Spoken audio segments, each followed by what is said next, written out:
ഇന്ന് നമ്മൾ നോക്കാൻ പോകുന്നത് ഇന്നലെ നമ്മൾ നോക്കി പകുതി വെച്ച ഒരു ടോപ്പിക്കാണ്. ഏതാണത്? ചന്ദ്രയാൻ 3. അപ്പം ഞാൻ പറഞ്ഞിരുന്നു ഇന്നലെ കുറച്ചുകൂടെ ഇമ്പോർട്ടൻറ്റ് ഫാക്ട്സ് കൂടെ ഉണ്ട്, അതും കൂടെ നമുക്ക് പഠിക്കണം. അപ്പം ഇന്ന് അതുകൊണ്ടാണ് ഞാൻ വന്നിരിക്കുന്നത്. അപ്പം ഇന്നത്തെ ഈ കുറച്ച് ഫാക്ട്സും കൂടെ ആകുമ്പം ചന്ദ്രയാൻ ഏകദേശം പൂർത്തിയായി. ചന്ദ്രയാൻ 3 അത്യാവശ്യം വേണ്ട ഫാക്ട്സ് മാത്രമേ ഞാൻ ഇതിനകത്ത് ഉൾപ്പെടുത്തിയിട്ടുള്ളൂ. കാണുക, മനസ്സിലാക്കുക, പഠിക്കുക. അപ്പം വരൂ തുടങ്ങാം. ഇന്നലെ നമ്മൾ പറഞ്ഞായിരുന്നു ഏതാണ്? ചന്ദ്രൻ്റെ ദക്ഷിണ ധ്രുവത്തിൽ സോഫ്റ്റ് ലാൻഡ് ചെയ്യുന്ന ആദ്യ രാജ്യം ഇന്ത്യ. അപ്പം ഇന്ത്യ ചന്ദ്രന് സോഫ്റ്റ് ലാൻഡ് ചെയ്യുന്ന സമയത്ത് ISROയ്ക്ക് ലഭിച്ച ആദ്യ സന്ദേശം ഏതാന്ന് ചോദിച്ചാൽ ഏതാന്ന് പറയും? India, I reach my destination and you too. എന്താണ്? India, I reach my destination and you to.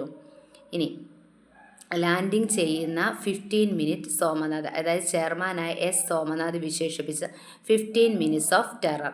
Land ചെയ്യുന്ന എവിടെയാണ്? തമിഴ്നാട്ടിലെ നാമക്കൽ.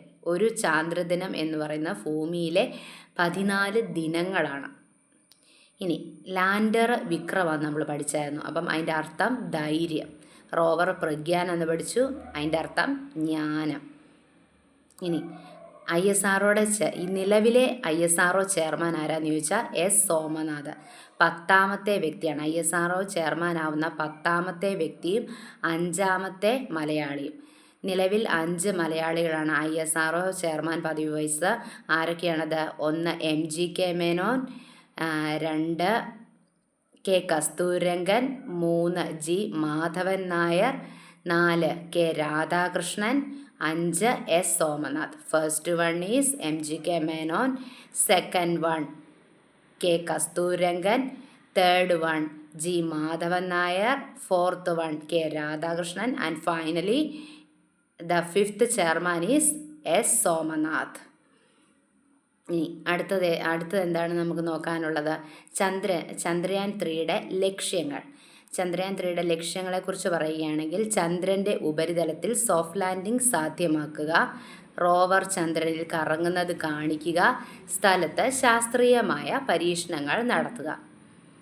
അടുത്തത് നോക്കാൻ പോകുന്ന ലാൻഡറിന്, ചന്ദ്രയാൻ 3യുടെ ലാൻഡറിന് 3 പെലോഡുകളാണുള്ളത്. ഏതൊക്കെയാണ്? രംഭ LP, RAMBHA രംഭ LP, ചെയ്സെ CHASTE ചെയ്സെ, ഇൽസ ILSA ഇൽസ.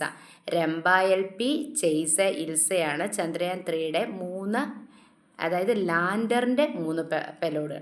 ചന്ദ്രയാൻ 3 ലാൻഡറിൻ്റെ 3 പെലോഡുകളാണ് രംഭ LP, ചെയ്സെ, ഇൽസ. രംഭ LP എന്ന് പറഞ്ഞു കഴിയുമ്പോൾ ചന്ദ്രൻ്റെ ഉപരിതലത്തിലെ പ്ലാസ്മ സാന്ദ്രതയും മാറ്റങ്ങളെയും കണ്ടെത്താനായിട്ടാണ് രംഭ LP. ചെയ്സെ, ഇൽസ. അപ്പം ഓഡ് വൺ ആയിട്ടൊക്കെ ചോദിക്കാം. അപ്പോൾ ഇതൊക്കെ ശ്രദ്ധിച്ച് വെച്ച് പഠിച്ചോണം. ലാൻഡറിൻ്റെ കാര്യം നമ്മൾ പഠിച്ചു. റോവറിന് 2 പെലോഡുകൾ. ലാൻഡറിന് 3 പെലോഡുകൾ, റോവറിന് 2 പെലോഡുകൾ. റോവറിൻ്റെ 2 പെലോഡുകൾ ഏതൊക്കെയാണ്? LIBS, ആദ്യമായി സൾഫറിൻ്റെ സാന്നിധ്യം കണ്ടെത്തി. പിന്നെ APXS, അതായത് propulsion module payload, shape. ISRO chairman S സോമനാഥാണ് നമ്മൾ പഠിച്ചു. VSSC ഡയറക്ടർ, അതായത് വിക്രം സാരാഭായ് സ്പേസ് സെൻറ്ററിൻ്റെ ഡയറക്ടർ S ഉണ്ണികൃഷ്ണൻ. ചന്ദ്രയാൻ 3യുടെ പ്രോജക്റ്റ് ഡയറക്ടർ P വീരമുത്തുവേൽ. പിന്നെ മിഷൻ ഡയറക്ടർ മോഹനകുമാർ. അപ്പം ഇത്രയാണ് ചന്ദ്രയാൻ 3യെക്കുറിച്ച് ഇമ്പോർട്ടൻ്റ് ആയിട്ടുള്ള കുറച്ച് ഫാക്ട്സ്. അപ്പം ഇത് മനസ്സിലാക്കി പഠിക്കുക. ഡേറ്റുകൾ മറ്റും മാറിപ്പോവാതെ കൃത്യമായി മനസ്സിലാക്കി പഠിക്കുക. അപ്പം ഇന്നലെ ഞാൻ പറഞ്ഞായിരുന്നു, ഭ്രമണപഥത്തിലെത്തിയത് 2023 ഓഗസ്റ്റ് 5-ഉം സോഫ്റ്റ് ലാൻഡിംഗ് നടത്തിയത് 2023 ഓഗസ്റ്റ് 23-ഉമാണ്. അത് പ്രത്യേകം നോട്ട് ചെയ്ത് വെക്കണം. വിക്ഷേപണം നടന്നത് 2023 ജൂലൈ 14. ഡേറ്റുകൾ മാറിപ്പോവാതെ കൃത്യമായിട്ട് പഠിക്കണം. അപ്പം ചന്ദ്രയാൻ 3യുടെ ഇമ്പോർട്ടൻറ്റ് ഫാക്ട്സ് ഇവിടെ കഴിഞ്ഞു. അടുത്ത ഇമ്പോർട്ടൻ്റ് ആയിട്ടുള്ള ഒരു ഫാക്റ്റുമായിട്ട് വരുന്നത് വരെ കാത്തിരിക്കുക. നന്ദി.